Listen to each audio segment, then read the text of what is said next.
Langkah kari dari tim pengusul penganugerahan gelar pahlawan Herman Josep Fernandes terhenti di dekat bangunan era kolonial di sekitar Benteng Van der Wijk yang terletak di Kecamatan Gombong, Kabupaten Kebumen pada Sabtu, 7 Februari 2026. Di bangunan itulah, pria kelahiran Ende Flores, Nusa Tenggara Timur, NTT, yang saat itu tergabung dalam tentara pelajar ditahan oleh Belanda saat agresi militer kedua.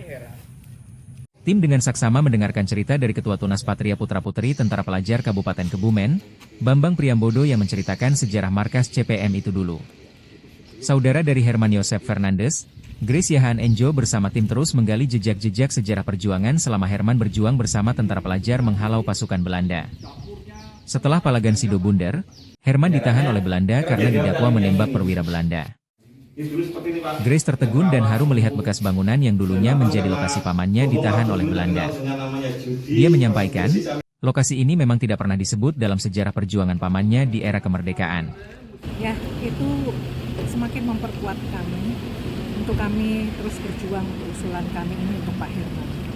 Dan menurut kami, saat ini kami bukan cuma sekedar memperjuangkan Pak Herman sebagai pahlawan nasional, tetapi kami ingin juga mengangkat sejarah Palagan Sido Bunder ini ke atas permukaan sejarah Republik Indonesia ini.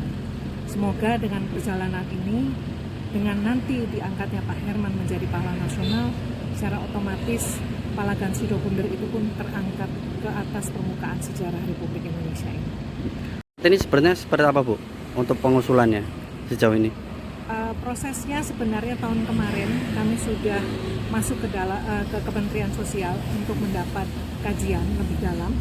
Tetapi karena tahun kemarin itu ada beberapa calon pahlawan nasional yang pendingan tahun sebelumnya itu yang belum diusulkan. Nah, tahun kemarin tuh mereka upayakan untuk usulan-usulan yang sudah masuk sebelumnya. Dan tahun ini kami diberikan kesempatan kembali untuk mengusulkan kembali Pak Herman. Tapi dalam catatan dari Kementerian Sosial itu mengatakan bahwa Pak Herman itu layak untuk diusulkan menjadi calon pahlawan nasional.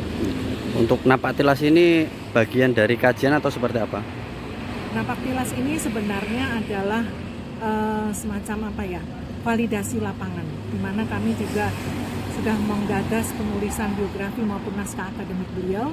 Dengan melalui napak tilas ini semakin membuka wawasan kami tentang skop perjuangan Pak Herman dan juga terlebih lagi memandangnya itu dari sudut pandang politik dan pertahanan. Kalau untuk kunjungan ke Tugu Kemit ini seperti apa, Bu? Dengan kunjungan ke Tugu Kemit ini kami semakin bisa melihat batas demarkasi antara Belanda dengan RI waktu itu, sehingga kita juga bisa melihat skop perjuangan atau perjuangan masyarakat di sini.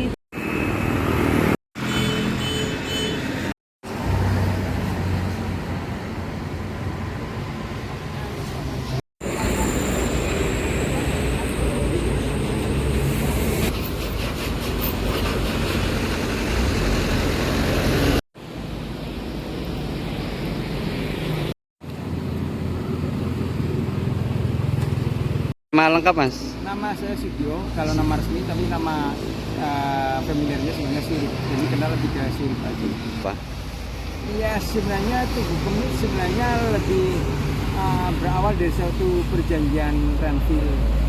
Jadi ketika dibentuk sebuah perjanjian Renville 8 Desember 47, kemudian dilanggar oleh Belanda pada tanggal 19 Desember 48. Dimulai dengan penyerangan Belanda ke ibu kota negara Indonesia di Jogja, sambil menunggu bantuan dari pihak sekutu Belanda dari sebelah Gombong.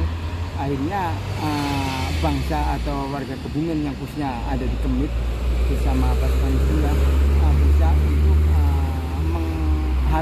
menghalau pasukan bala bantuan tentara Belanda yang menuju ke Jogja. Jadi terjadilah pertempuran di sini pada tanggal 19 Desember 48 yang dikenal dengan agresi Belanda kedua. Yes. Kalau untuk sebagai penanda bahwasannya ada peristiwa bersejarah di sini, ada apa saja, Mas? Ya, kalau lebih dikenal di sini sebenarnya hanya berdirinya monumen ini untuk mengingatkan kita bahwa di lokasi ini pernah terjadi pertempuran sengit Belanda Indonesia, sama jembatan Kemit itu sebenarnya ditandai sebagai garis demarkasi, di mana garis demarkasi adalah garis batas wilayah yang diputuskan melalui perundingan kedua negara.